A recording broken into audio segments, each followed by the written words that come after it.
ನಮ್ಮ ತಾಯಂದ್ರಿಗೆಲ್ಲ ಒಂದೇ ಯೋಚನೆ ನಾಳೆ ಲಂಚ್ ಬಾಕ್ಸ್‌ಗೆ ಏನು ಅಂತ ಅಲ್ವಾ? ಏನೇ ಮಾಡಿದರೂ ಅದು ಹೆಲ್ದಿಯಾಗಿ ಇದೆಯಾ? ಇಲ್ವಾ? ಮತ್ತು ಅದು ಮಕ್ಕಳಿಗೆ ಟೇಸ್ಟಿಯಾಗಿ ಇರುತ್ತಾ ಇಲ್ವಾ? ಅಂತ ಎಷ್ಟೊಂದು ಯೋಚನೆಗಳು ತಾಯಂದ್ರಿಗೆ ಇರುತ್ತೆ. ಈ ನಡುವೆ ನನ್ನ ಮಕ್ಕಳಿಗೆ ಈ ರೆಸಿಪಿ ತುಂಬಾ ಇಷ್ಟಪಟ್ಟು ತಿಂತಿದ್ದಾರೆ.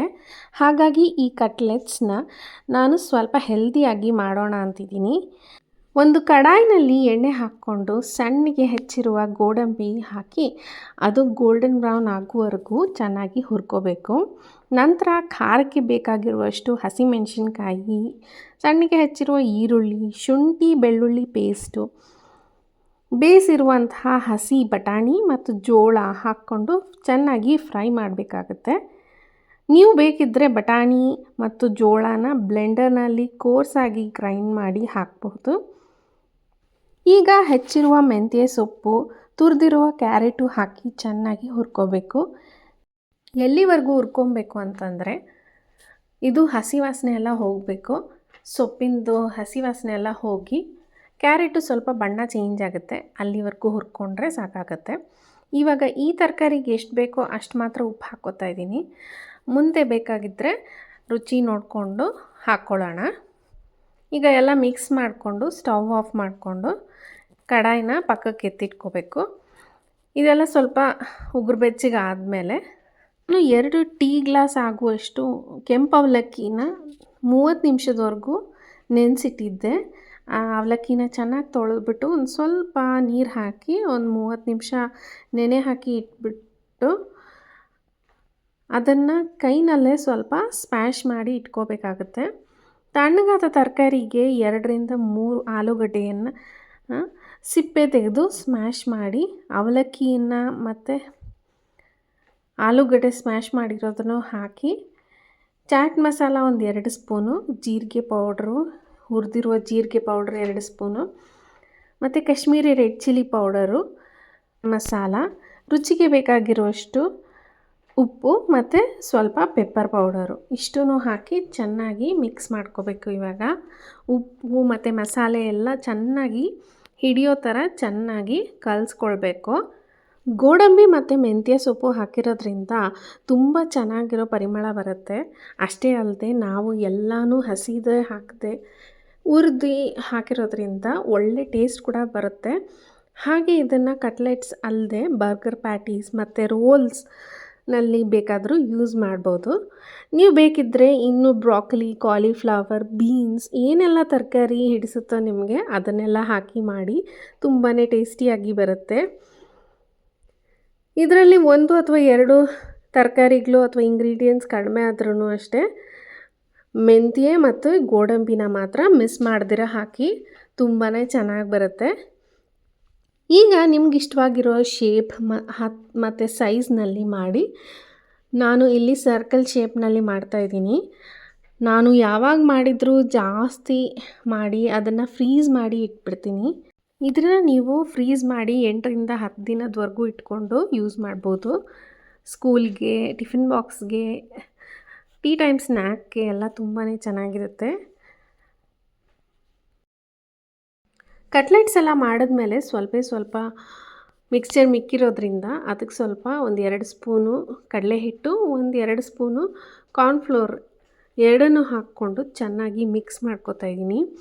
ಮಿಕ್ಸ್ ಮಾಡುವಾಗ ಇದಕ್ಕೆ ನೀರು ಹಾಕೋ ಅವಶ್ಯಕತೆ ಇಲ್ಲ, ಅದರಲ್ಲಿರೋ ತೇವಾಂಶನೇ ಸಾಕಾಗುತ್ತೆ. ಇದನ್ಯಾಕೆ ಹೀಗೆ ಮಾಡ್ತಾಯಿದ್ದೀನಿ ಅಂದರೆ ಇದನ್ನು ನಾನು ಡೀಪ್ ಫ್ರೈಗೋಸ್ಕರ ಇಟ್ಕೋತಾ ಇದ್ದೀನಿ. ಇದನ್ನು ಸ್ಟಿಕ್ಸ್ ಥರ ಮಾಡಿ ಶೇಪಲ್ಲಿ ಡೀಪ್ ಫ್ರೈ ಮಾಡ್ಕೊಳ್ಳೋದಕ್ಕೆ ಚೆನ್ನಾಗಿರುತ್ತೆ. ಇದನ್ನು ಅಷ್ಟೇ ನಿಮಗೆ ಬೇಕಾಗಿರೋ ಶೇಪಲ್ಲಿ ನೀವು ಮಾಡ್ಕೊಳ್ಳಿ. ಆದರೆ ನಾವು ಯಾವ ಶೇಪ್ ಮಾಡೋ ಮುಂಚೆನೂ ಸ್ವಲ್ಪ ಕೈಗೆ ಎಣ್ಣೆ ಹಚ್ಕೊಂಡು ಮಾಡಬೇಕಾಗುತ್ತೆ, ಇಲ್ಲಾಂದರೆ ಕೈಯೆಲ್ಲ ಅಂಟುತ್ತೆ. ಡೀಪ್ ಫ್ರೈ ಮಾಡೋವಾಗ ಅದು ಎಣ್ಣೆಯಲ್ಲಿ ಬಿಡದೇ ಇರಲಿ ಅಂದ್ಬಿಟ್ಟು ನಾನು ಸ್ವಲ್ಪ ಕಡಲೆ ಹಿಟ್ಟು ಮತ್ತು ಕ್ರಿಸ್ಪಿನೆಸ್ಗೋಸ್ಕರ 2 ಸ್ಪೂನು ಕಾರ್ನ್ಫ್ಲೋರ್ ಹಾಕಿ ಮಾಡ್ತಾಯಿದ್ದೀನಿ. ನೀವು ಬೇಕಿದ್ದರೆ ಅಕ್ಕಿ ಹಿಟ್ಟು ಬೇಕಾದರೂ ಯೂಸ್ ಮಾಡ್ಬೋದು. ಇಲ್ಲಿ ಸ್ಟಿಕ್ಸ್ ಎಲ್ಲ ಮಾಡಿ ಇಟ್ಕೊಂಡು ಅದನ್ನು ಕೂಡ ಫ್ರೀಸ್ ಮಾಡಿ ಇಟ್ಕೊತೀನಿ. ಬೇಕಾಗಿರುವಾಗ ಟೀ ಟೈಮ್ಗೆ ಇದನ್ನು ಡೀಪ್ ಫ್ರೈ ಮಾಡಿಕೊಂಡು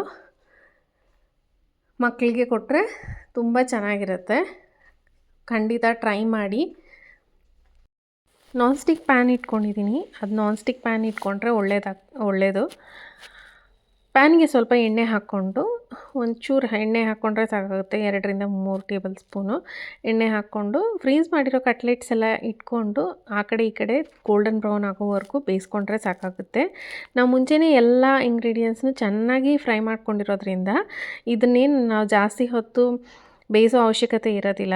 ಸುಮ್ಮನೆ ಆ ಕಡೆ ಈ ಕಡೆ ಗೋಲ್ಡನ್ ಬ್ರೌನ್ ಆಗುವಷ್ಟು ಬೇಯಿಸ್ಕೊಂಡ್ರೆ ಸಾಕು. ನೋಡಿದ್ರಲ್ಲ ಎಷ್ಟು ಒಳ್ಳೆ ಕಲರ್ ಬಂದಿದೆ. ನೋಡೋದಕ್ಕೆ ಅಷ್ಟೇ ಅಲ್ದಿರ ತಿನ್ನೋದಕ್ಕೂ ತುಂಬಾ ಚೆನ್ನಾಗಿರುತ್ತೆ. ಇದನ್ನು ನೀವು ಕೆಚಪ್ ಜೊತೆಗೆ ಅಥವಾ ಗ್ರೀನ್ ಚಟ್ನಿ ಜೊತೆಗೆ ತಿಂದರೆ ತುಂಬಾ ಚೆನ್ನಾಗಿರುತ್ತೆ.